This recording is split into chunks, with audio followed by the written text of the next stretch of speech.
Tanya Weber, a bright and compassionate 17-year-old, was the pride of her family and a role model to her younger siblings.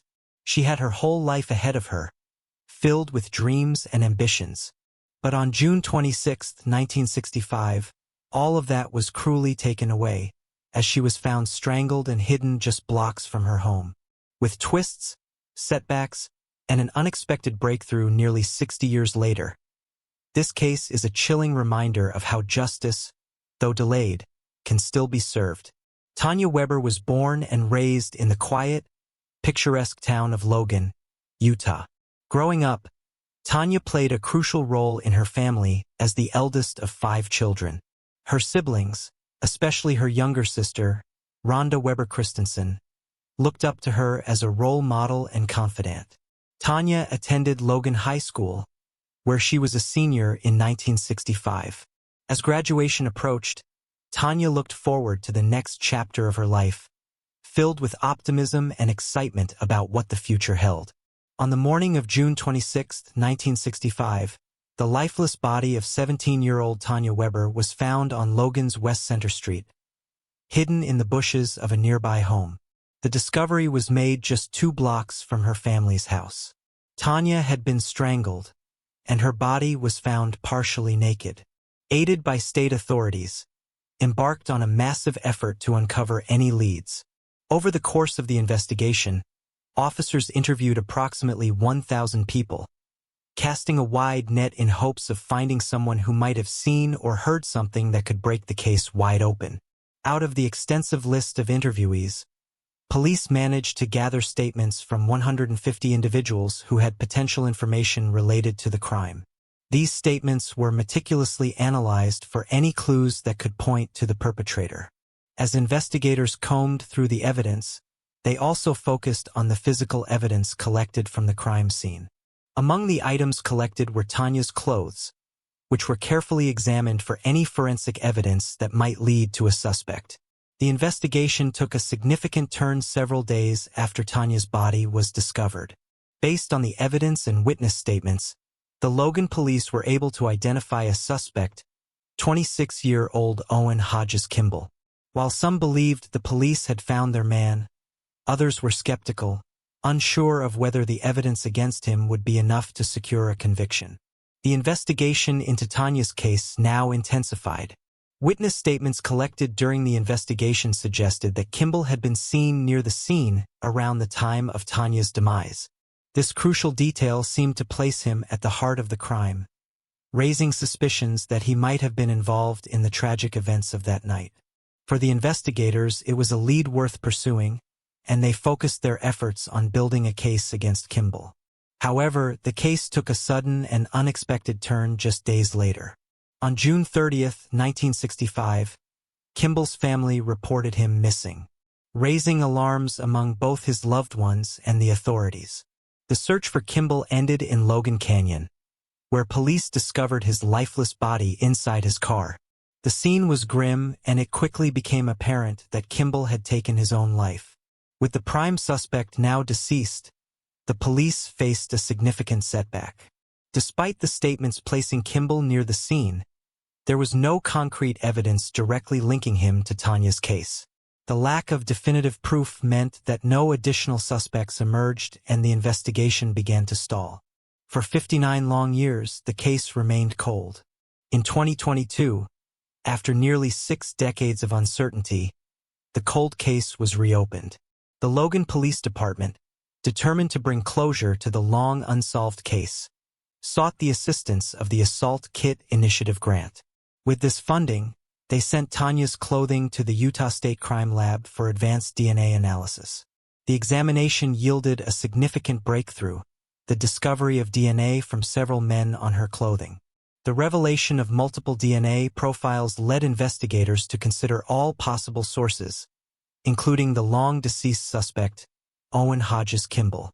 Although Kimball had passed away by taking his own life in 1965, his remains still held the potential to provide crucial evidence. Investigators made the decision to pursue a DNA sample from Kimball's body, believing that his DNA could be the key to solving the case. To proceed, they needed legal authorization, so they filed an ex parte order, a court request granted with only one side's approval, allowing investigators to act swiftly without delay. The court approved the order. And on November 2, 2023, nearly 60 years after his demise, Kimball's body was exhumed. His remains were sent to the Utah Medical Examiner's Office, where DNA samples were collected for analysis. The samples were then processed by both the Utah State Crime Lab and the Bode Technology Group. In June 2024, the results were conclusive. Kimball's DNA matched the DNA found on Tanya's clothing, providing the crucial link investigators had long sought. With this groundbreaking evidence in hand, investigators revisited the numerous statements and physical evidence collected during the original 1965 investigation. The newly obtained DNA evidence, when combined with the historical findings, painted a clear and indisputable picture of what had transpired that fateful night. It became evident that Kimball was indeed responsible for the brutal slaying of Tanya Weber. The evidence against him was overwhelming, and had he been alive, it would have been more than sufficient to obtain a guilty verdict beyond a reasonable doubt. The conclusion of the investigation brought long-awaited closure to Tanya's family and the community of Logan. The truth had finally emerged after 59 years, bringing an end to a case that had haunted the town for generations. When police located them and told them what took place, Rhonda explained, "The policeman came in and asked for my parents. They took them outside and told them what happened. There was a lot of support from our extended family. Words cannot express the gratitude from myself, my sister Julie, and my brothers, Stephen and David. We are just so grateful to believe that she can finally rest in peace." When Stephen Weber, Tanya's brother, talks about June 26, 1965, he still gets emotional. He was 10 years old, but remembers the day like it was yesterday. He said, "It was just really terrible. I just did not know quite how to handle it." He gave a big sigh of relief when asked how important it was to have his sister's perpetrator officially named. Stephen added that he has forgiven him, and he hopes this can bring closure to others close to the case too. Lieutenant Lemuel Earle was one of the lead investigators on the case all those years ago. He has been retired 24 years now, but said it was a case he could never get out of his mind. Earle said getting that call on the 59th anniversary of Tanya's demise was a personal payoff. "I cannot tell you how much peace of mind I have. It took a lot of good hard work and effort, not just back in those days, but fellows today that stuck with it." Shayna L. Waller, a 26-year-old from Bell County, Texas, was a beacon of kindness, known for her generous spirit and the love she radiated to everyone she met. But on January 29, 2011, the light that Shayna brought into the world was brutally extinguished. The investigation that followed was filled with twists and turns. But after more than a decade, a breakthrough finally brought long-awaited answers. Shayna L. Waller was a loving daughter, cherished by her family for her unwavering kindness and the deep care she showed to those around her. However, beneath the surface of Shauna's seemingly perfect life, there were struggles and challenges that she kept hidden from those around her. Despite her cheerful exterior, she faced personal battles that weighed heavily on her heart. The pressures of life began to mount, but she remained resilient, determined to overcome whatever obstacles came her way. Then, on January 29, 2011, everything changed. On that fateful day, the life that Shauna had so carefully built began to unravel. The body of 26-year-old Shauna L. Waller was found discarded in a ditch along Quarry Road. A young woman's lifeless body, partially wrapped in a light green bedsheet, drenched in blood near her head. The eerie scene was made even more disturbing by the presence of a single rubber glove stained with blood lying nearby. Authorities immediately launched an investigation determined to uncover the truth behind Shauna's untimely demise. The discovery of the rubber glove suggested that the perpetrator had taken some steps to avoid leaving behind incriminating evidence. Yet there was hope that this clue might lead investigators closer to identifying the perpetrator.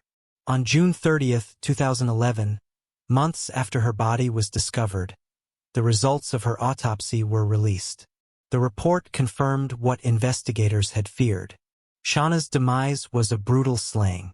She had suffered multiple stab wounds all over her body, with particularly vicious injuries inflicted on her neck and abdomen. The sheer violence of the attack shocked even the most seasoned investigators, revealing the depth of the rage and malice behind the crime. Each new piece of evidence brought the investigators closer to the truth, but also deepened the mystery surrounding Shauna's final days. Despite the relentless efforts of the police, the case went cold, leaving her family and the community without answers for over a decade.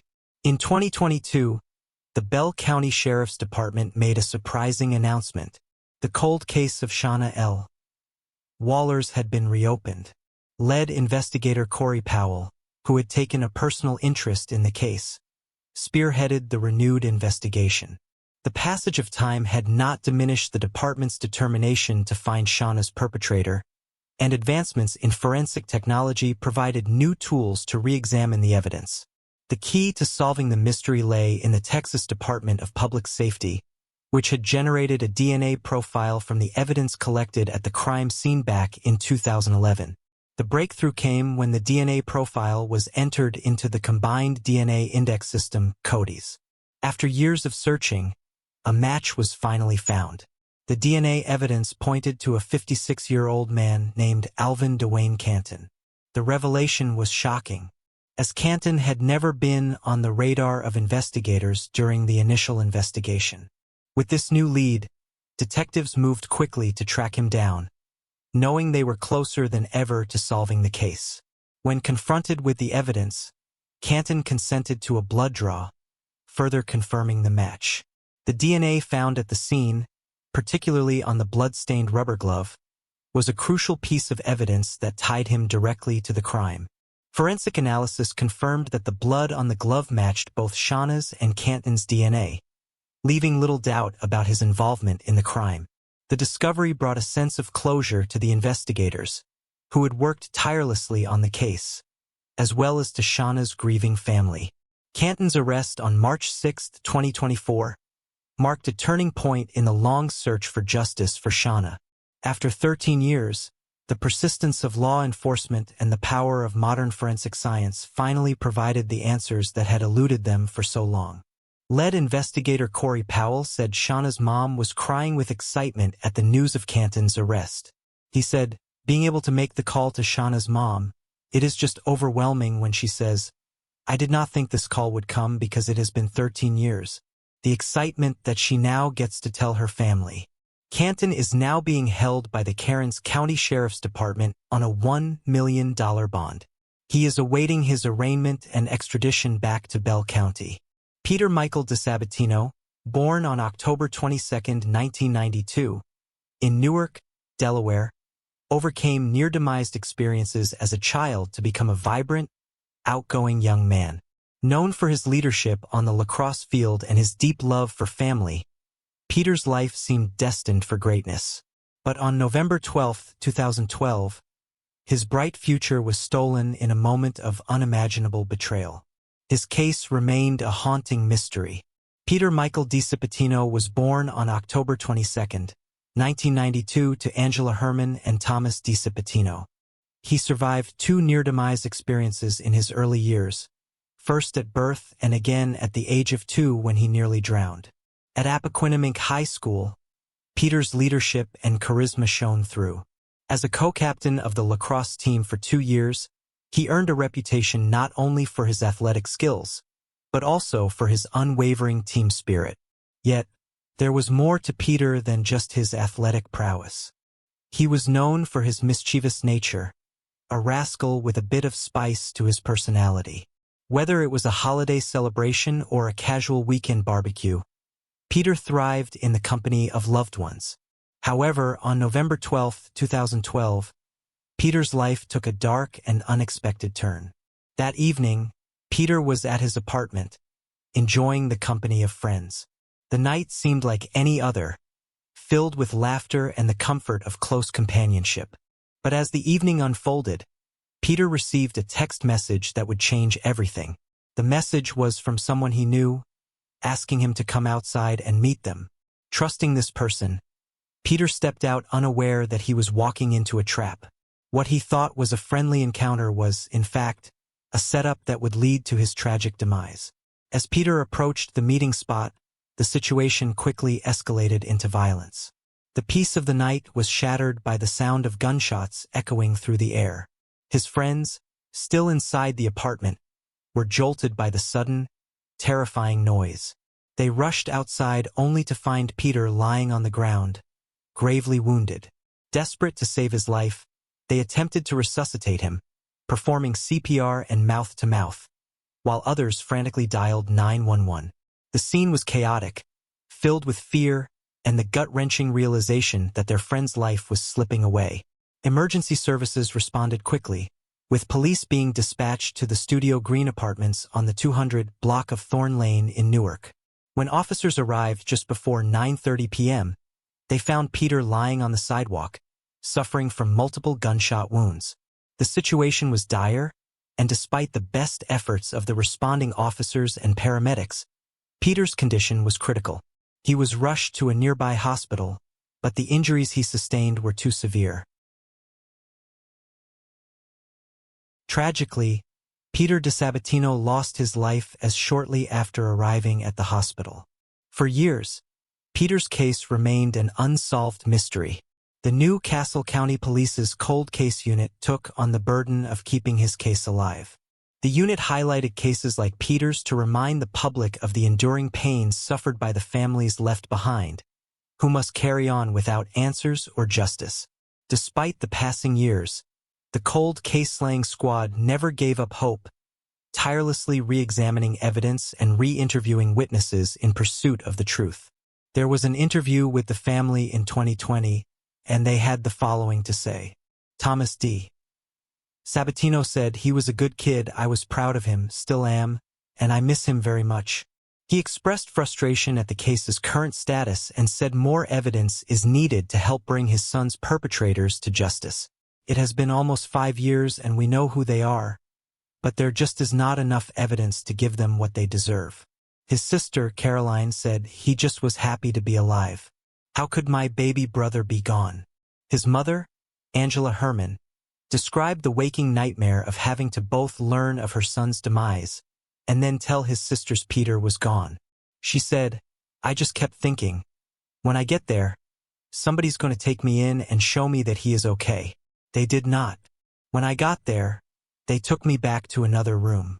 After they told me, after the girls came in, we had to tell them. Officials let us see him, but because it was a criminal case, I could not even touch him. I could not hold him one more time. I could not even hold his hand." The persistence of the investigators finally paid off in January 2024. The investigation reached a critical turning point. The Cold Case Slaying Squad, in collaboration with the Delaware Department of Justice, made a breakthrough that would change everything. After carefully piecing together the evidence and revisiting key testimonies, detectives identified 33-year-old Alondo Dale as a suspect in Peter's case. This discovery reignited the case, providing the long-awaited lead that could finally bring closure to Peter's family. On January 16, 2024, the case was presented to a grand jury backed by the unwavering support of the Delaware Department of Justice. The evidence was compelling enough to secure an indictment against Dale, charging him with slaying in the first degree. This indictment marked a significant milestone in the investigation, signaling that justice was within reach after more than a decade of uncertainty and heartache. The pursuit of justice culminated on January 29, 2024, when Dale was apprehended by the United States Marshals Task Force with assistance from the NCCPD Special Investigation Squad. He was subsequently arraigned in New Castle County Superior Court, facing the grave charges of first-degree slaying and first-degree slaying caused during the commission of a felony. Bail was set at $1 million and he was transported to Howard R. Young Correctional Institution. For Peter's loved ones, Dale's arrest brought a sense of relief and the hope that justice, though delayed, would finally be served. Maurice Wright, a 28-year-old father of three with a bright future, was a man known for his kind heart and unwavering dedication to his family. On October 7, 2017, while preparing for his daughter's birthday party, Maurice's life took a devastating turn that no one could have foreseen. The shocking events of that fateful day lead to years of unanswered questions and then a long-awaited breakthrough that finally brought hope. For justice, Maurice Wright was a 28-year-old resident of Bakersfield, California. A graduate of Highland High School, Maurice was a loving father of three who worked full-time to support his family. Life for Maurice seemed to be on a positive path as he worked hard to provide for his children and make their lives better. On October 7, 2017, Maurice's life took an unexpected turn. That day, he was busy preparing for his daughter's birthday party, a celebration that was meant to be filled with joy and laughter. After stopping at a local store to pick up food for the party, Maurice was ready to head home to finalize the preparations. The day held the promise of happiness, and Maurice, as always, wanted to make sure his daughter's special day was perfect. However, as he left the store, something unimaginable happened. Maurice, focused on getting home to his family, was unaware that this ordinary errand would be the beginning of a tragic chain of events. Around 8:30 p.m., Bakersfield police received a distressing call reporting a shooting near South King Street and East 3rd Street. Upon arriving at the scene, officers discovered two victims who had sustained gunshot wounds. The severity of their injuries ranged from moderate to major, indicating the seriousness of the situation. As first responders worked quickly to assess and assist the victims, the reality of the tragic event began to unfold. One of the victims' condition was critical. He was rushed to the hospital in an attempt to save his life, but the injuries proved too severe. Later that evening, the man succumbed to his wounds. It was not long before the identity of the deceased victim was confirmed, who had tragically lost his life as Maurice Wright. Maurice, a father, son, and friend, was now another statistic in the ongoing violence that plagued the area. His life cut short in a senseless act that left everyone questioning why. As the investigation into Maurice's slaying began, the Bakersfield Police Department immediately started gathering evidence and searching for suspects. Early on, authorities announced they were looking for three black males, who had fled the scene in a dark SUV shortly after the shooting. Despite their efforts, the case remained unsolved for years, leaving Maurice's family and the community without answers or justice. The search for those responsible continued, but leads were scarce and the case grew cold. In 2024, nearly 7 years after that tragic night, a significant breakthrough occurred. Two suspects were arrested in connection with Maurice's case, reigniting hope for justice. Jamie Dawson, 28, who was already in custody for an unrelated incident, became a key figure in the investigation. When questioned about the shooting on South King Street, Dawson initially denied involvement, but when detectives presented him with surveillance footage from the night of the incident, Dawson admitted to being one of the three suspected shooters.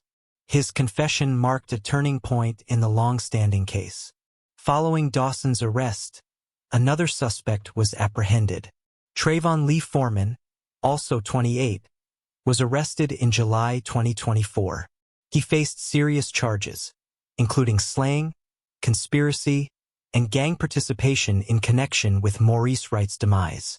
For Maurice's family, the news was bittersweet, a step toward justice, though it could never bring back the man they had lost. As the legal proceedings unfold, Maurice's memory will remain a poignant reminder of a life cut short by senseless violence and a testament to the enduring pursuit of justice. A person turned an ordinary diner into a sanctuary of warmth and friendship.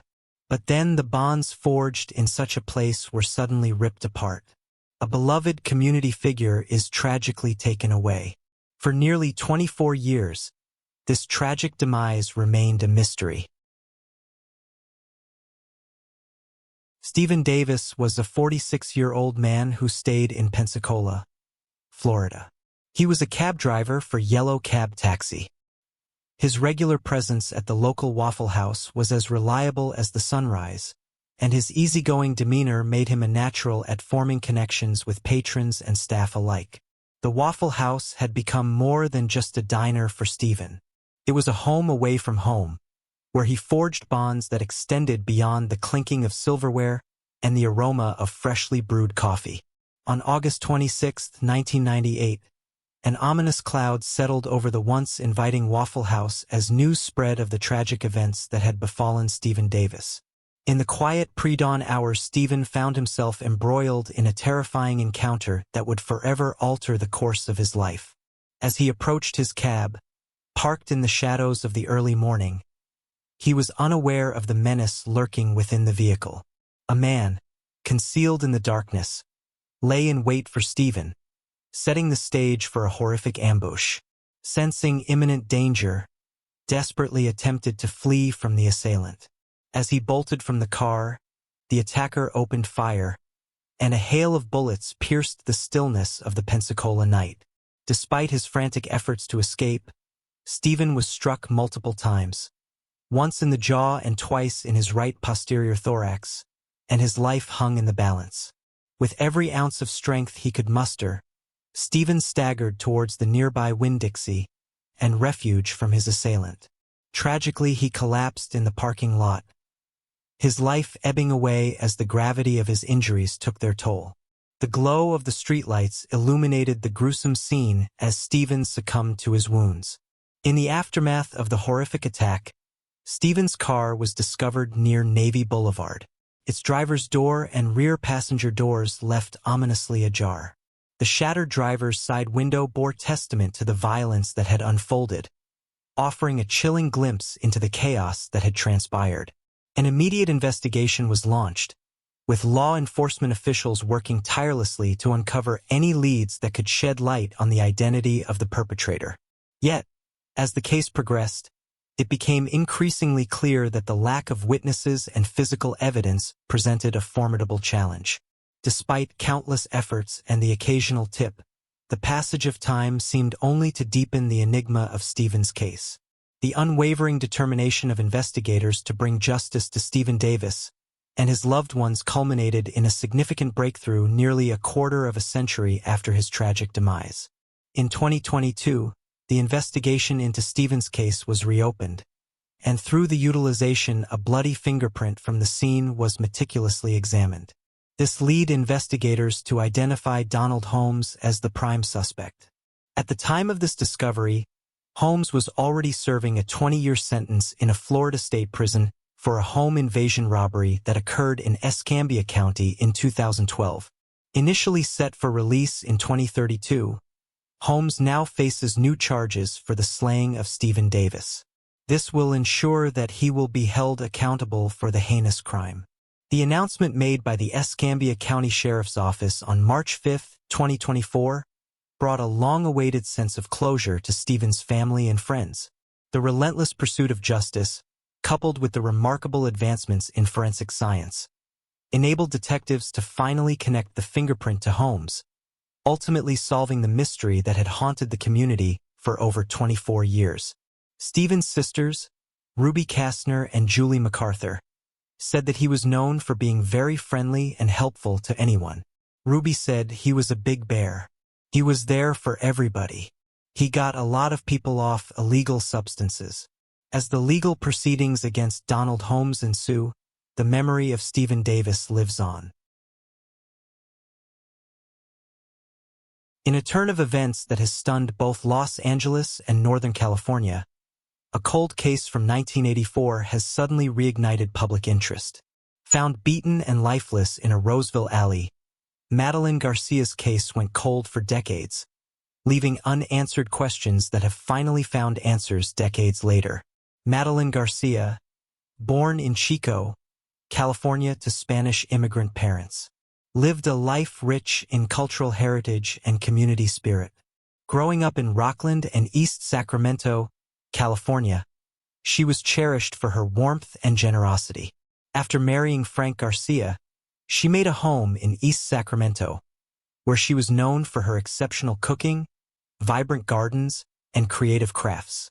In the late 1970s, Madeline moved to South Placer, continuing her commitment to her community.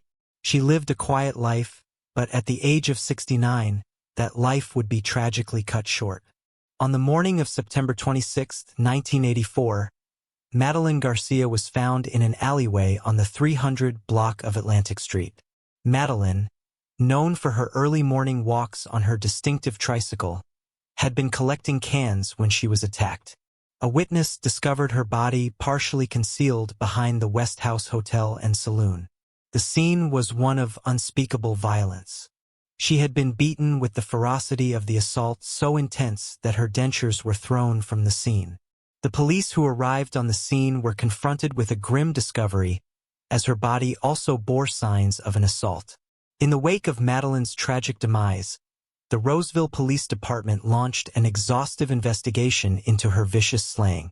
Detectives canvassed the area, interviewing residents, and tracking down any potential leads. Detective James Fujitani and evidence technician Gary DeMille, one Dory, worked diligently at the crime scene, but progress was slow. The investigation was briefly redirected when a double slaying surfaced. And although Fujitani managed to secure convictions in those cases, Madeline's case remained unresolved. Years passed, and as the case grew colder, new detectives like Kurt Leatherman and Mary Green picked up the case. Leatherman, in particular, made significant strides by aligning the evidence with advancements in forensic technology and clearing numerous suspects. But even with these renewed efforts, Madeline's case remained unsolved, and the hope for resolution seemed increasingly distant. The breakthrough came decades later with advancements in DNA technology and investigative techniques. In 2024, investigators employed familial DNA testing. This technique revealed a match linking Richard Moore, a man with a history of arson near the crime scene, to the unsolved case. This new development prompted a renewed push to locate Moore, who had since relocated to Los Angeles. As the case was reactivated, the technology and persistence of investigators led to Moore's arrest on June 27, 2024. Moore was transported back to Placer County, where he faced charges involving the slaying of Madeline Garcia, as well as kidnapping and assault. Neighbors who lived by Moore in a quiet Echo Park neighborhood said they were in disbelief over the allegations, with many saying the man seemed friendly and helpful. One neighbor said, "It has been a shock to learn that something so crazy is happening with someone who we live near to. He was always pretty friendly. I rode my bicycle by one time and he asked if I needed to air my tires." Moore's initial court appearance on July 8, 2024, was the beginning of the judicial process. Moore, who entered a not guilty plea, was appointed a public defender as the case proceeded through the legal system. His arraignment set the stage for a trial that would test the strength of the evidence and the effectiveness of the new forensic methods used to crack the case. As the legal proceedings continues, Madeline's family and the Roseville community waits for a resolution. Terry Middlecopf, Madeline's oldest granddaughter, said Moore's arrest was bittersweet. She said, "It is a bittersweet moment. I can only hope to my grandkids remember me the way that I remember her." The arrest not only brought renewed attention to Madeline's case, but also provided a glimmer of closure after decades of uncertainty and grief. Dennis Leroy Wood, a 71-year-old man known for his gentle nature and love for solitude, lived peacefully in Moorpark, California. His days were spent in tranquility, a simple routine that provided comfort in his later years. But on April 16, 2004, Dennis' world was turned upside down in a way no one could have predicted. Dennis Leroy Wood's day that began as a seemingly ordinary day would soon spiral into a nightmarish event that no one could have predicted.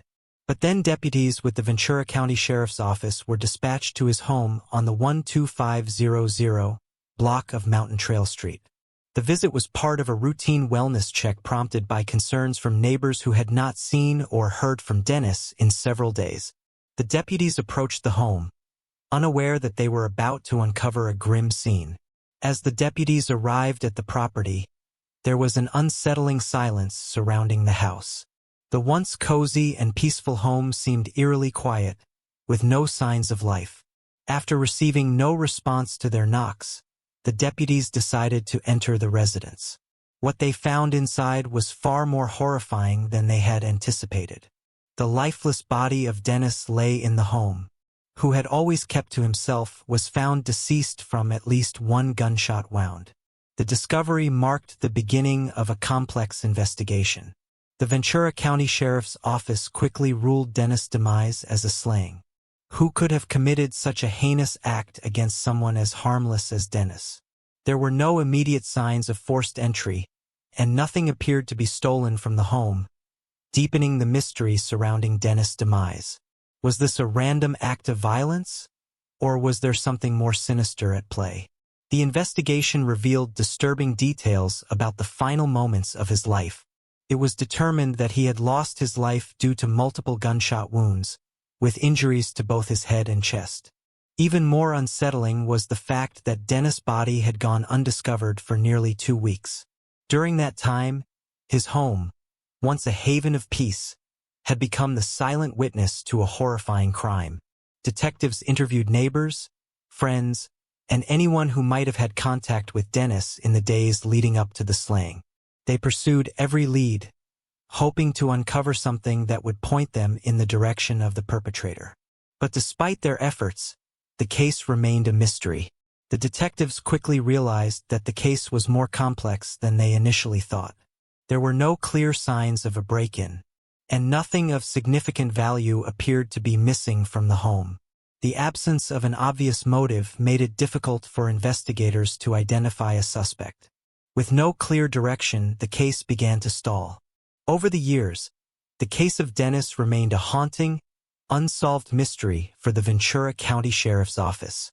Investigators would occasionally reevaluate the case, hoping that advancements in forensic might shed new light on the crime. Despite their efforts, the case remained cold, with no significant breakthroughs. However, that all changed on May 14, 2024, when the Sheriff's Office made a stunning announcement. They had uncovered new evidence that allegedly linked a man named Nami to the slaying of Dennis. After 20 years of uncertainty, there was finally a glimmer of hope that justice would be served. Authorities were tight-lipped about the specifics of the new evidence, citing the ongoing investigation and legal proceedings. The details of how Nami was connected to the crime and the nature of the evidence remained undisclosed. This left many to speculate about what had led to this unexpected breakthrough. One thing was clear: the case had taken a significant turn. On the morning of May 14, 2024, Nami was arrested around 11 a.m. by Ventura County deputies. Nami was quickly transferred to the Ventura County Jail, where he now awaits charges for first-degree slaying. With bail set at $2 million, Nami remained in custody as the legal process began to unfold. The arrest of Nami brought a measure of closure to the 20-year-old cold case. For the family and friends of Dennis Leroy Wood, the news was bittersweet. A mix of relief that someone had finally been held accountable, and sorrow for the years of pain and uncertainty they had endured. In the quiet stretch of Seward Highway south of Anchorage, Alaska, a chilling discovery in 1978 marked the beginning of a decades-long mystery when the body of 16-year-old Shelley Connolly was discovered. The case eventually went cold, leaving her friends and family without closure until 2019, when forensic technology finally cracked the case wide open. Born and raised in Anchorage, Alaska, Shelley Connolly was a lively and spirited teenager, with a penchant for adventure and a deep connection to her family. She was petite and often described as having an unassuming beauty. Her mother later noting that Shelley did not fully appreciate how attractive she was. Despite dropping out of high school, Shelley was eager to carve out her own path. She had a passion for beauty and personal care and was set to start cosmetology courses. At just 16, she was also engaged to a man in the military stationed at Fort Richardson. January 7, 1978 began like any other day in Anchorage, Alaska. The city was shrouded in a thick fog, and it would later become seared into the memories of those that knew Shelley, and a day that her mother, Judy Connolly, would replay countless times over the year. That evening, Shelley had plans to go out. She picked out an outfit that reflected her bold personality. And despite her mother's reservations about her going out dressed in revealing clothing, Shelley threw on a ski jacket her parents had given her for Christmas and made her way to Chilkoot Charlie's, a well-known Anchorage bar. Although underage, Shelley blended into the crowd of young adults who frequented the bar. During that time, it was a hot spot, the oil boom bringing in a surge of young men with disposable incomes. Shelley was seen leaving Chilkoot Charlie's later that night in the company of several men. Witnesses later reported seeing her at Leroy's, an all-night diner on C Street. But the timeline of her movements became increasingly murky. Sometime after leaving Leroy's, Shelley's fate took a tragic turn. The next morning, two female hikers were walking along the Seward Highway when something caught their eye down an embankment near the train tracks. What they initially thought might be discarded trash or debris turned out to be something far more horrifying. Lying motionless in the snow, they found the body of Shelley Connolly. Her petite frame was partially covered in the fresh snow. The girls immediately alerted the authorities, and soon the Alaska State Troopers were on the scene. They quickly secured the area as investigators from the Alaska Bureau of Investigation arrived. The state medical examiner would later determine that Shelley had suffered a brutal assault before being left in the frigid Alaskan winter. She had been beaten and her body bore the signs of a vicious attack. Ultimately, it was a combination of internal injuries, including a ruptured spleen and exposure to the freezing temperatures that claimed her life. Evidence suggested that after she was assaulted, Shelley had been thrown from a moving car. Her hand became trapped in the door, and the vehicle dragged her some distance before her assailants realized what had happened. When they stopped the car and freed her, they callously discarded her over the side of the embankment, deserting her in the cold of the night. There were faint marks in the snow signs that she had tried to crawl up after being thrown out of the vehicle. Initial efforts focused on piecing together the events leading up to Shelley's tragic demise, including patrons of Chilkoot Charlie's and Leroy's Diner, trying to trace her movements from the night before. Despite numerous interviews and efforts to reconstruct her last hours, the investigation hit a series of ends. The Alaska State Troopers quickly realized that the case would require more advanced forensic techniques. By 1997, with forensic DNA technology becoming a viable tool for solving cases, the Alaska Scientific Crime Detection Laboratory began developing a DNA profile from the biological evidence collected during Shelley's autopsy. This profile aimed to match the unidentified suspect's DNA with known profiles in Cody's. In 2003, the DNA profile from Shelley's case was uploaded into Cody's. Even with this step forward in the right direction, there was no match found, and the investigation remained at a standstill. The case was reopened and evidence re-examined multiple times throughout the years, yielding no new leads. It was not until 2019 that investigators finally got a break in the cold case. In early 2019, the Alaska State Troopers Cold Case Unit turned to genetic genealogy for new insights. This innovative forensic technique involved submitting a DNA profile from the crime scene to Parabon Nanolabs, a Virginia-based company specializing in DNA analysis and genealogy. Parabon Nanolabs compared the DNA profile from Shelley's case to profiles in public genealogical databases, such as GEDmatch. They identified a man named Donald F. McQuaid as a person of interest based on genetic connections to the DNA profile. The results indicated that McQuaid, who was 21 years old at the time of Shelley's slaying, was a likely suspect. Following this identification, Alaska State Troopers conducted a thorough investigation to confirm the link. They obtained a DNA sample from McQuaid and compared it with the evidence collected from Shelley's autopsy. The match was conclusive. DNA samples collected from two locations on Shelley's body matched McQuaid's DNA profile. The breakthrough led to McQuaid's arrest in September 2019. It was a pivotal moment in the case, bringing renewed hope to Shelley Connolly's family and the community. Shelley's mother, Judy, said that she felt many emotions when she was told that her daughter's perpetrator was finally found. She said, "Happiness that they found him. Sad too. 41 years. So this was totally unexpected." The evidence against McQuaid was compelling.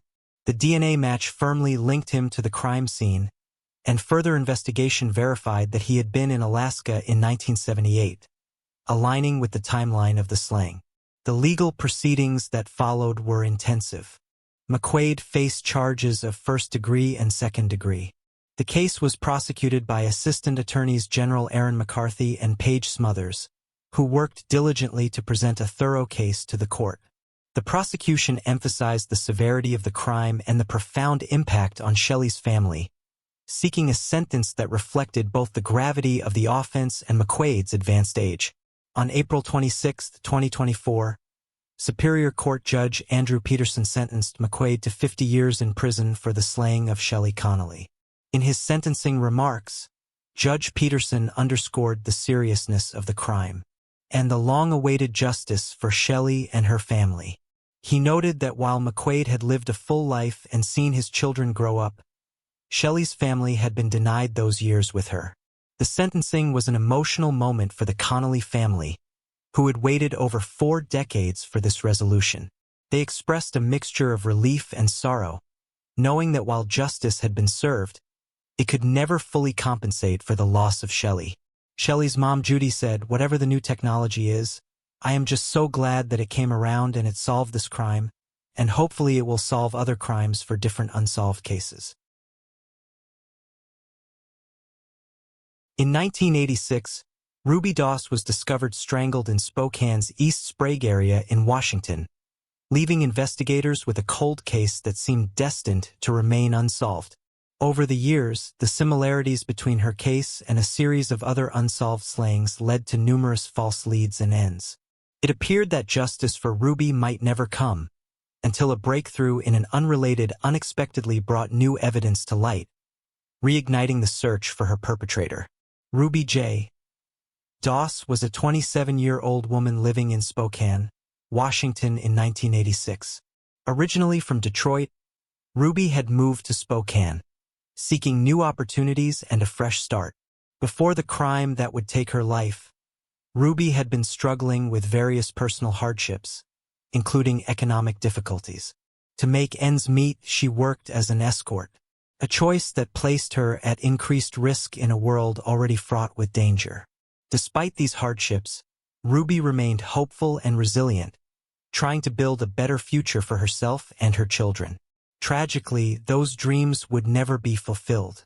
On the rainy evening of January 30th, 1986, Ruby J.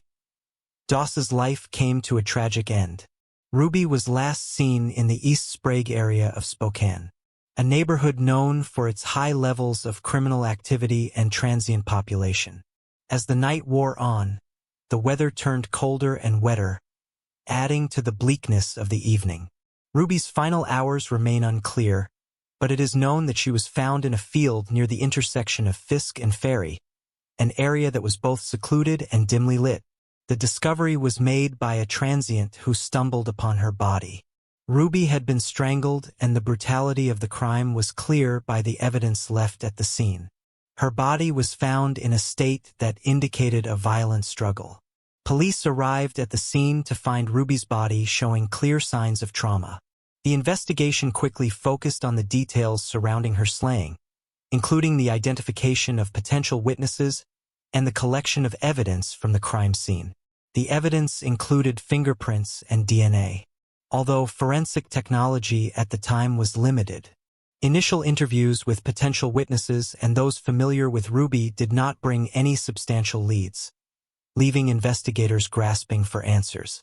As the investigation progressed, detectives noted troubling similarities between Ruby's case and a series of other unsolved slayings in the Spokane area. Over a span of months in 1986, several women, including Mary Ann Turner and Dorothy E. Burdett, were found strangled under circumstances that suggested a possible pattern. Mary Ann, a convicted prostitute, was found strangled next to a garage on South Ivory in early November. Dorothy, a 62-year-old woman with no known criminal background, was discovered in High Bridge Park on Christmas Day. The striking similarities in the method used to cut their lives short, particularly the use of strangulation, led investigators to consider whether a single perpetrator could be responsible for all these cases. Even with these connections, the investigation into Ruby's case faced significant obstacles. The conditions of that night, coupled with the sparse evidence and lack of immediate witnesses, made the investigation challenging. The forensic evidence collected was limited, and the technology of the time did not allow for comprehensive DNA analysis or provided definitive links between the cases. The police explored various theories, including the possibility of a serial perpetrator operating in the region, but were unable to find conclusive evidence to tie the cases together. The lack of significant progress and the absence of new leads gradually caused Ruby's case to grow cold. The investigation continued sporadically, but with each passing year, the chances of solving the case seemed to diminish. The breakthrough in Ruby Das' case came more than 30 years after her brutal slaying, stemming from a seemingly unrelated investigation in a different state. By 2015, advancements in forensic technology had revolutionized the way law enforcement could analyze and match DNA evidence, providing new hope for cold cases. In a separate case, Richard Aguirre, then in his late 50s and a former police officer, was under investigation for an assault that occurred in Franklin County. During this investigation, Aguirre's DNA was collected and entered into the National DNA Database, CODIS. In a stroke of luck, Aguirre's DNA profile was cross-referenced with DNA evidence collected from Ruby's crime scene. This pivotal match was made possible by advancements in DNA technology and the entry of evidence into the database, which had not been feasible at the time of the original investigation. The connection between Aguirre and Ruby's case was solidified when Spokane police obtained a search warrant for Aguirre's home. They collected new evidence, including items that could potentially link him to the crime. The renewed scrutiny and comparison of evidence confirmed that Aguirre was the prime suspect in Ruby's case. The discovery was a game-changer. It not only identified the man responsible for Ruby's demise, but also rekindled hope for the families of other victims who had remained unsolved. After remaining unsolved for nearly 3 decades, Aguirre was arrested in June 2015 for his involvement in the slaying of Ruby Das. The arrest was a major breakthrough for the Spokane police, who had long sought justice for Ruby and her family. Aguirre's trial began with intense scrutiny and high public interest. The prosecution presented a compelling case, highlighting the DNA evidence that linked Aguirre to the crime scene. But the trial was not without complications. The defense argued that Aguirre was not in Spokane at the time of the slaying, pointing to his military records and claiming that other DNA evidence found at the scene suggested multiple potential suspects. They contended that Aguirre's successful career as a police officer and his subsequent should be considered in their defense. The trial took a turn when the jury was unable to reach a unanimous verdict, resulting in a mistrial in early 2021. Aguirre's case was retried in 2023, and he chose to waive his right to a jury trial. He opted instead for a bench trial where Spokane County Superior Court Judge Jeremy Schmidt would decide his fate. The second trial concluded with Aguirre being found guilty of first degree on December 26, 2023. The verdict came as a relief to Ruby Das' family, who had endured years of uncertainty and grief. On March 5, 2024, Richard Aguirre was sentenced to 25 years in prison. The sentence handed down by Judge Schmidt. Schmidt noted the brutal nature of the crime and the enduring pain experienced by Ruby's family, acknowledging that no sentence could truly fill the void left by Ruby's loss. Aguirre's defense attorney argued for a reduced sentence, emphasizing Aguirre's age at the time of the crime and his later contributions to society. They also talked about the potential vulnerabilities Aguirre would face in prison, given his background as a former law enforcement officer. Ultimately, the judge decided on the maximum allowable sentence under the 1986 laws. The sentencing was a bittersweet closure for Ruby Das' case. While it could not undo the past or fully heal the wounds left by her tragedy, it provided a measure of justice and a sense of resolution for her family. LaShonda Doss Walker, the oldest daughter of Ruby, said, "I am not sure how much he understands that he was such an eraser. He changed the trajectory of my life and my sister's lives in such a major way." LaToya Doss, another one of Ruby Doss' daughters, said, "This is not just a loss for me, it is a generational loss for my future family members." In the quiet town of Charlotte, Michigan, the tragic demise of Roberto Caraballo remained a mystery for over a decade until his charred remains were discovered in 2015. A crucial DNA breakthrough would reveal a shocking truth that would point fingers at the very people closest to him. Roberto Caraballo, a 37-year-old from Charlotte, Michigan, had a life full of both personal challenges and illegal troubles before he tragically lost his life in 2002. Roberto had served time in federal prison, though the exact reasons for his incarceration are not widely documented. His life post-release was fraught with difficulties, including strained relationships and ongoing conflicts. He was married to Beverly McCallum. The couple's relationship was reportedly troubled with discord and personal strife. Roberto lived with Beverly and her daughter, Dinion Ducharme, in a home on Horatio Street in Charlotte. In 2002, investigators found a metal footlocker with the remains of a human. The remains were extensively burned, making initial identification difficult. Despite the evidence of the brutal slaying, including the presence of a hammer, pieces of a wooden baseball bat, and remnants of a plastic bag and rope, authorities struggled to piece together the full story. Forensic teams collected physical evidence from the crime scene, but the investigation initially brought forward very few leads. The investigation continued for years, with detectives diligently following leads and exploring various theories. Even with the extensive work, the case remained unsolved, and the identity of the victim was not known until several years later. The breakthrough in the case came in 2015, more than a decade after the slaying. Dinion Ducharme, who was serving a life sentence for first degree, reached out to authorities and provided crucial information implicating her mother, Beverly McCallum, and Christopher McMillan. This new information prompted a reinvestigation into the case. Advanced forensic techniques, including DNA analysis, were used to confirm the identity of Roberto and link the suspects to the crime. The information from Ducharme led to the identification of Roberto's remains and connected the suspects to the crime scene evidence. In May 2002, the basement of Roberto Caraballo's home in Charlotte, Michigan became the scene of a brutal crime. He was lured into the basement by his wife and her daughter. Accompanied by Christopher McMillan, the group had planned the violent attack, where her daughter struck him in the head with a hammer. Beverly then took over again, hitting Roberto repeatedly with the hammer until it became lodged in his head. Afterward, they suffocated him with a plastic bag and a rope. The body was then placed into a metal footlocker, driven to a remote location in Ottawa County, and set afire with gasoline. The remains were partially burned and left inside the locker, concealed in a blueberry field. In 2019, Christopher McMillan, a crucial figure in the case, was arrested and charged with second-degree and conspiracy to commit the slaying. McMillan, who had initially cooperated with authorities, provided pivotal testimony that implicated Beverly McCallum and Dinion Ducharme in the 2002 slaying of Roberto Caraballo. As part of a plea deal, McMillan pleaded guilty to his charges.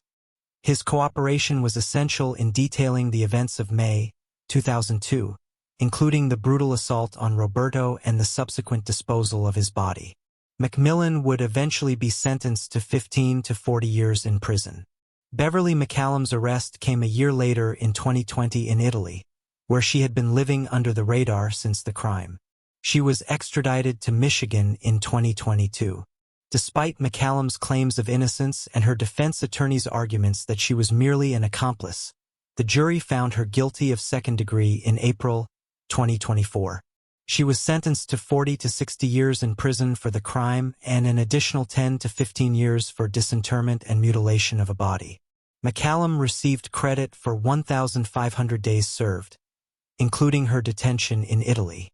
Her sentencing concluded the long-running investigation, bringing a measure of justice to the case and closure for the victim's family. For decades, the search for Tommy Lee Hill seemed like a fruitless end. Convicted of heinous crimes spanning 3 states and vanishing from federal custody due to a clerical error, Hill remained elusive until a single tip from a determined survivor changed everything. Tommy Lee Hill's criminal activities, which began in the 1960s, cast a long and dark shadow over the lives of his victims and the communities he touched.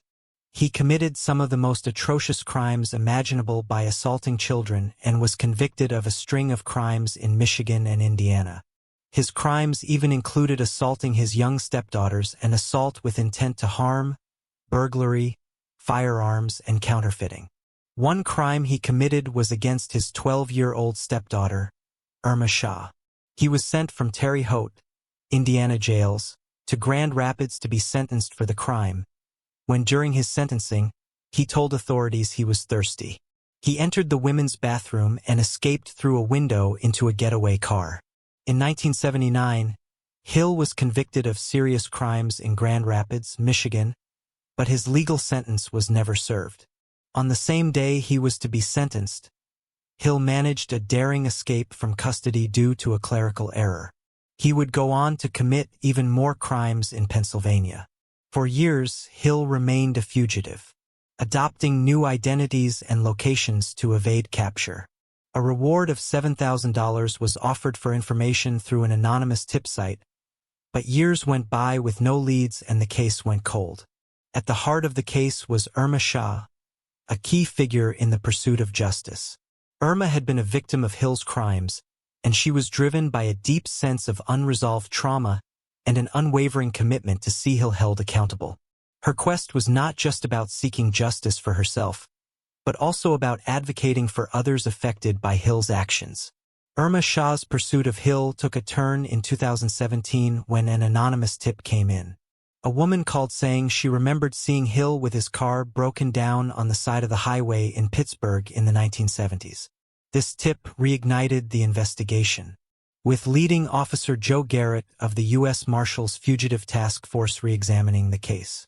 Garrett, working alongside Irma, employed genealogical evidence and investigative techniques to track Hill's new identity in Pennsylvania. Their investigation revealed in June 2024 that Hill had been slain in 1983 by an individual seeking retribution for the harm Hill had inflicted. While this did not provide the opportunity for Hill to face justice in court, it offered a form of closure to those affected by his actions. Irma Shaw's tragic experience with Hill and her subsequent quest for justice shows the impact of trauma and the importance of perseverance. The case of Tommy Lee Hill is a powerful reminder of the dedication required to solve cold cases and the importance of justice, even when it comes many years after the fact.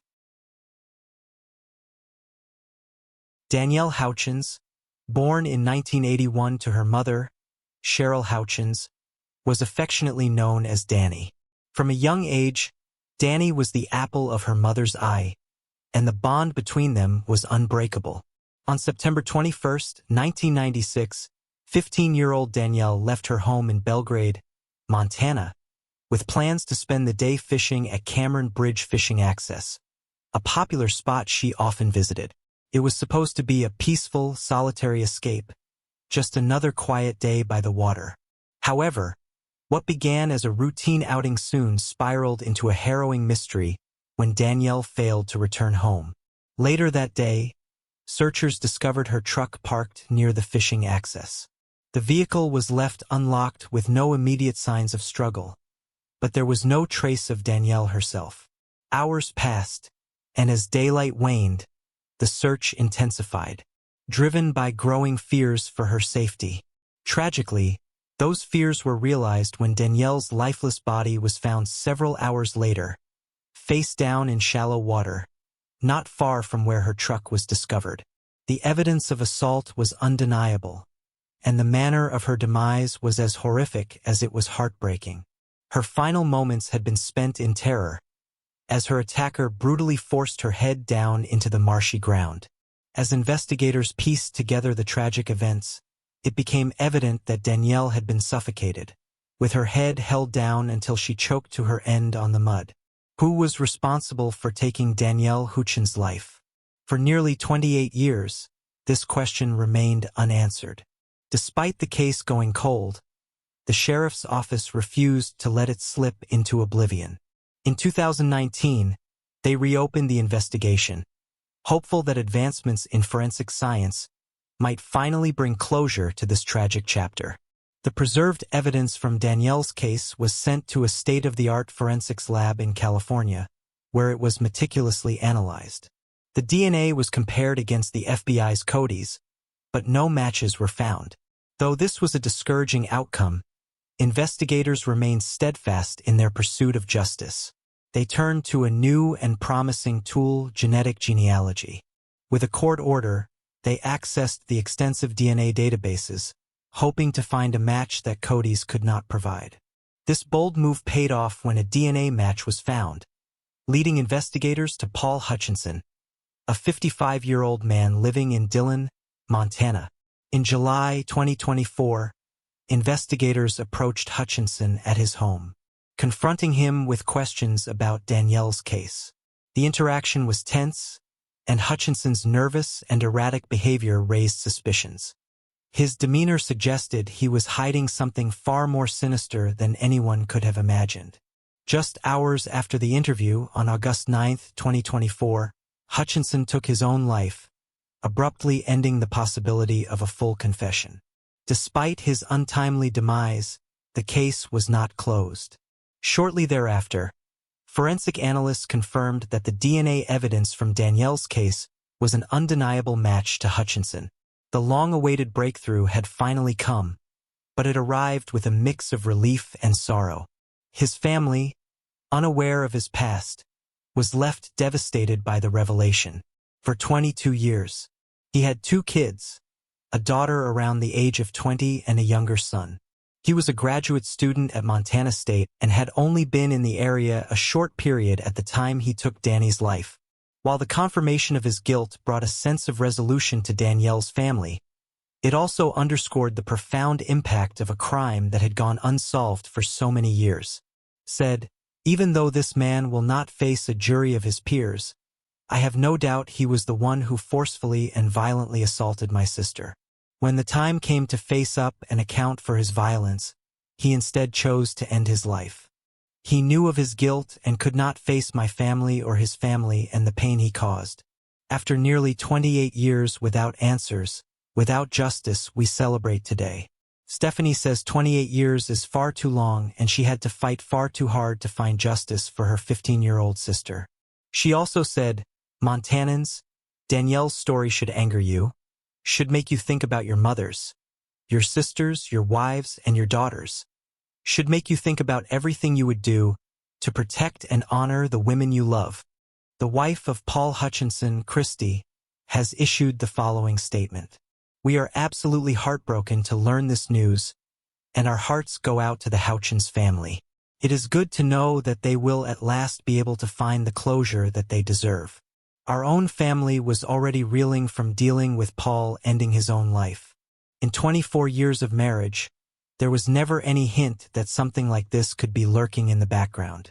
Paul was an exceptional husband and father. This latest news makes our grieving so much more complicated. We would appreciate being given the space to process and come to terms with this development as we mourn. The investigation into Danny's case is closed.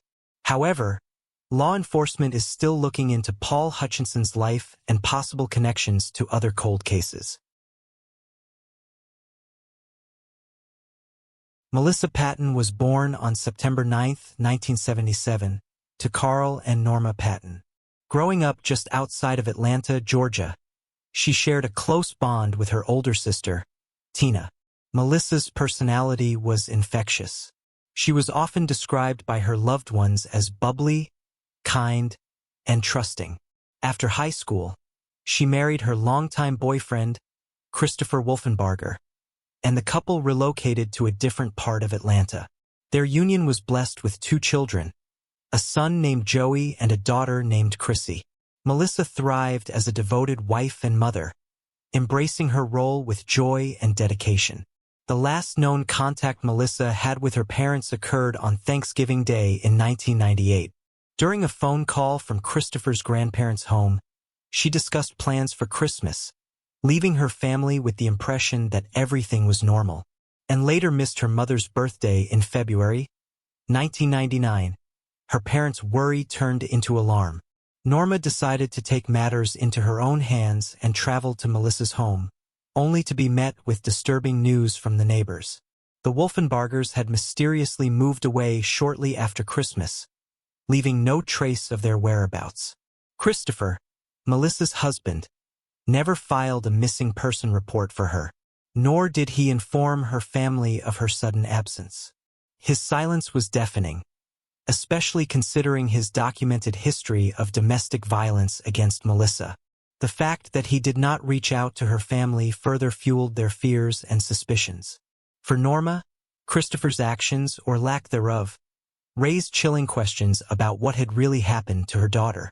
On April 29, 1999, a gruesome discovery was made in a wooded area along Avon Avenue near Hartford Avenue. Inside a garbage bag discarded in a dumpster was the severed and bleached head of a woman. Just over a month later, on June 3rd, more dismembered remains belonging to the same woman were found. These remains, carefully packed in black trash bags and discarded in another dumpster, were missing the torso. Investigators noted that the dismemberment appeared to have been done with a saw, suggesting a methodical and brutal disposal of the body. The locations where the remains were found raised particular interest among investigators. They were alarmingly close to a glass company where Christopher Wolfenbarger, Melissa's husband, had been employed in the late 1990s. This connection was more than a coincidence. After being suspected of stealing a reciprocal saw, a tool that could easily have been used in the dismemberment of the body, the proximity of the dump sites to his former workplace and his history of theft added a chilling layer to the investigation. As authorities dug deeper, the pieces began to fit together in a disturbing way. The careful dismemberment and the bleaching of the head pointed to a perpetrator who had both the tools and the knowledge to carry out such a heinous act. While the identification of the remains had not yet been confirmed, the proximity to Christopher's past workplace and the nature of the crime created a dark cloud of suspicion over him. In 2003, a significant breakthrough emerged in the haunting case of Melissa Patton's disappearance, when authorities successfully identified the dismembered remains as hers through advanced DNA testing. This pivotal identification hinged on a DNA sample from her father, Carl Patton, who had recently been arrested for a string of unrelated crimes. The discovery not only provided a grim closure to Melissa's family, but also unveiled a sinister facet of Carl's past that had long remained hidden. Between 1973 and 1977, Carl was responsible for the slayings of 5 individuals across Georgia, 3 of which were part of the infamous Flint River slayings. These cases had baffled law enforcement for years, remaining unsolved mysteries until the DNA evidence linked Carl to them. As the investigation deepened, Carl pleaded guilty to 4 of these cases in March 2003 and the 5th in May of the same year. His confessions led to a life sentence without the possibility of parole, sealing his fate behind bars and bringing some measure of justice for his victims. Initially, the revelation of Carl's brutal past led investigators to suspect him in the disappearance and slaying of his own daughter, Melissa. However, further scrutiny and evidence established that Carl had been incarcerated well before Melissa vanished, effectively eliminating him as a suspect in her case. This development was both a relief and a new source of anguish for the Patton family, as it meant that the true perpetrator remained at large. With Carl cleared of any involvement, the focus of the investigation shifted back to Christopher Wolfenbarger, Melissa's estranged husband. Despite the red flags, law enforcement struggled to gather the concrete evidence necessary to press charges against him, leaving Christopher as the sole suspect without formal accusations. In 2024, the police, determined to bring closure to the cold case, re-examined the evidence with fresh eyes and new forensic techniques. These developments finally pointed decisively towards Christopher Wolfenbarger, Melissa's estranged husband, as the prime suspect in her slaying. On a hot summer day in August, law enforcement moved swiftly to apprehend Christopher at his home in Griffin, Georgia. The arrest itself was as bizarre as it was telling. Christopher was found desperately trying to evade capture by hiding behind a dryer in his residence. This attempt to conceal himself only reinforced the suspicion that he had something to hide. The officers wasted no time in taking him into custody, marking a pivotal moment in the long and painful journey toward justice for Melissa. On August 6, 2024, Christopher was formally charged with taking the life of Melissa. At the press conference, Detective Shepard, who took over the case several years ago, said Christopher had been a person of interest from the beginning, and that probable cause is how they were able to finally make the arrest. When asked what specifically linked Christopher to the slaying, he said, "I want to protect the integrity of the case going forward, so I cannot disclose certain evidence, but we look at everything when it comes to a cold case." For her family, the arrest brought a bittersweet sense of vindication. The man they had long suspected was finally being held accountable, but it also meant revisiting the trauma of their loss. Norma Patton, Melissa's mother, said, "We have finally made it. He is in custody, and now we just need to get over the last hurdle and get him convicted. You do not know what the final straw was that caused him to do what he did to her. He is the only one who has the real answers." She said her last words to her daughter was, "I love you, and you know where I am if you need me." Norma said the following about her serial perpetrator husband. He had been devastated when he found out her life had been taken, but he was deliriously happy as soon as he found out Chris had been arrested. Tina, Melissa's sister, said she knew it was Christopher. She said, "From day one, we knew it was Christopher. There was never ever any doubt in our minds who did this. My mom said when she first met him, there was just evil in his eyes. That is so true." For Melissa, she did not deserve what she got, and I hope anybody who is in a domestic violence situation, please get out. In 1987, a 19-year-old woman became pregnant, a momentous event that should have been marked by joy, but the circumstances surrounding it were anything but clear. Details about her life during this time remain obscure, leaving many questions unanswered. Was the pregnancy a result of a relationship, or were there more complex factors at play? The lack of information has only added to the sense of mystery and tragedy that would soon unfold. In October 1987, a man rummaging through a dumpster for recyclables behind a business on the 5400 block of La Sierra Avenue in Riverside, California, made a horrifying discovery. Hidden among the trash was the lifeless body of a newborn baby girl. The Riverside County Coroner's Office conducted a thorough examination and quickly ruled that the newborn's life was taken. Despite the best efforts of the Riverside Police Department's detectives, the investigation hit a wall. They followed every lead, interviewed potential witnesses, and scoured for evidence. But the identity of the baby's mother or anyone involved remained elusive. As the years passed, the case grew cold. The Riverside Police Department's cold case unit made a pivotal decision in 2020, one that would eventually lead to justice for a crime that had been unsolved for over 3 decades. Determined to resolve the case of the unidentified baby girl found in 1987, detectives joined forces with the Riverside County Regional Cold Case Team and the nonprofit organization Season of Justice. This collaboration was driven by the hope that new forensic technologies, especially advanced DNA analysis, could finally identify the mother of the deceased infant. Their dedication paid off.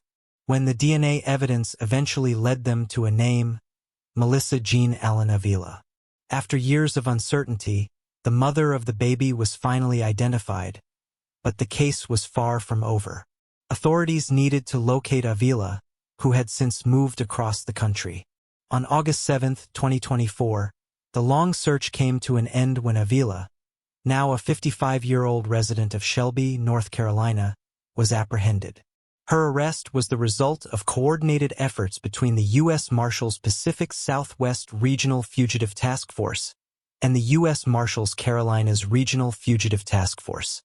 Following her arrest, Avila was extradited back to Riverside County, California, the place where the tragic events of 1987 had unfolded. She now faced charges for taking the life of her newborn baby girl. Now facing the weight of long-delayed justice, was booked into the Larry D. Smith Correctional Facility. A stark contrast to the years of freedom she had lived, despite the dark shadow of her past.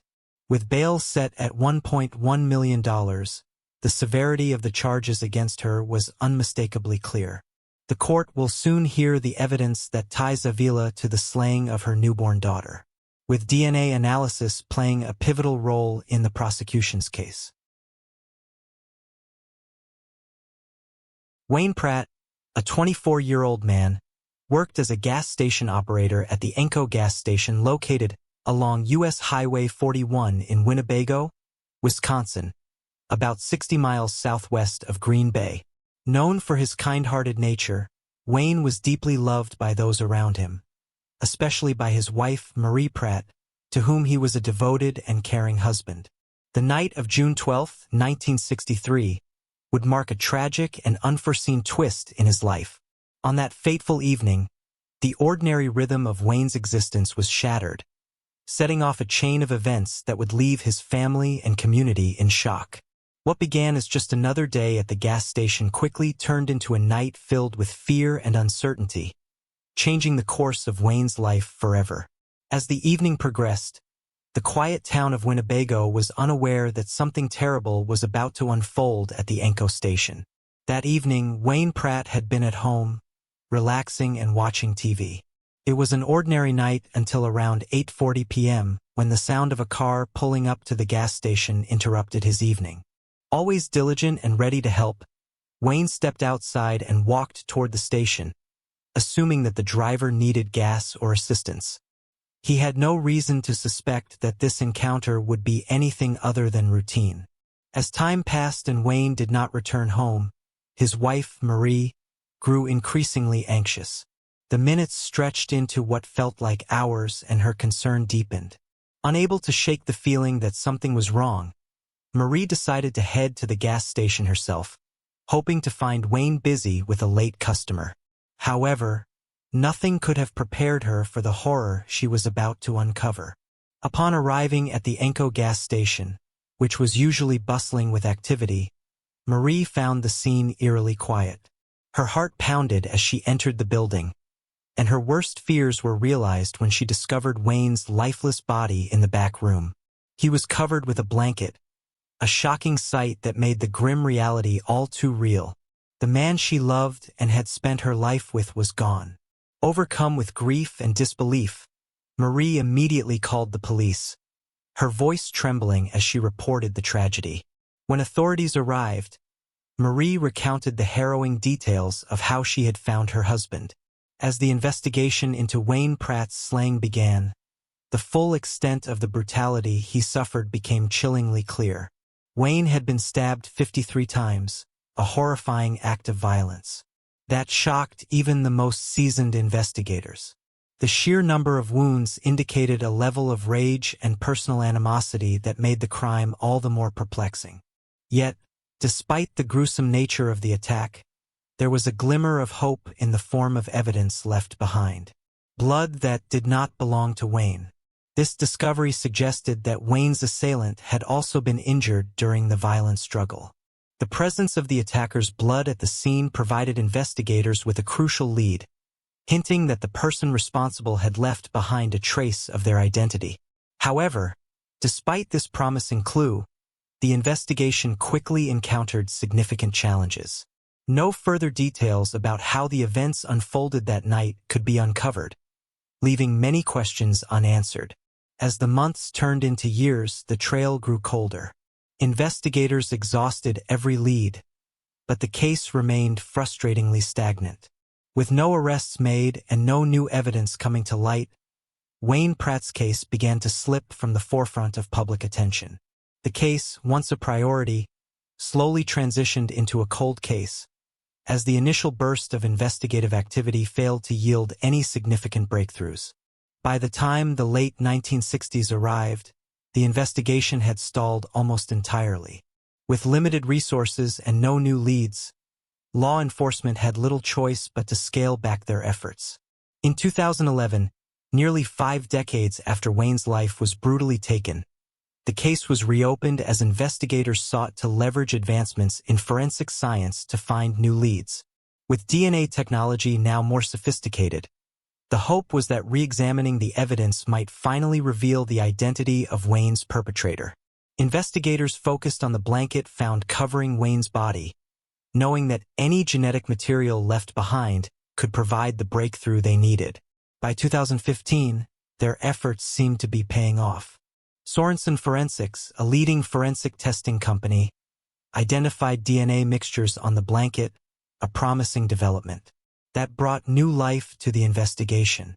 However, the mixed nature of the DNA samples complicated matters, preventing authorities from entering the information into national databases to search for a match. The investigation stalled once again as the inability to isolate a clear profile left investigators at a frustrating standstill. 3 years later, however, the case took a significant turn. In 2018, a warrant was issued for the arrest of William Dockstader, an 82-year-old man from Bowler, Wisconsin. Dockstader had been on the radar of investigators since 1963, when he was initially identified as a suspect in the days following Wayne's demise. Tips about his potential involvement resurfaced in 1968 and again in 2022, keeping him in the periphery of the investigation for decades. But it was not until 2023 that new DNA technology provided the evidence needed to conclusively link Dockstader to the crime. In 2023, Sorensen Forensics re-examined the DNA evidence using the latest technology, while cybergenetics employed true allele data analysis to sift through the complex DNA mixtures. The analysis revealed on July 16, 2024, that Dockstader's DNA was statistically identical to the DNA found on the blanket that covered Wayne's body. This breakthrough, though bittersweet, finally provided the answer that investigators, Wayne's family, and the community had sought for over 61 years. Though William Dockstader had passed away in 2022 at the age of 82, the Winnebago County Sheriff's Office officially closed the cold case. The Winnebago County District Attorney's Office reviewed the evidence and confirmed that, had Dockstader been alive, there would have been sufficient grounds to charge him with slaying. The resolution of the case brought a measure of closure to a decades-old mystery, even as the memory of Wayne Pratt's tragic demise continued to resonate with those who had lived through it.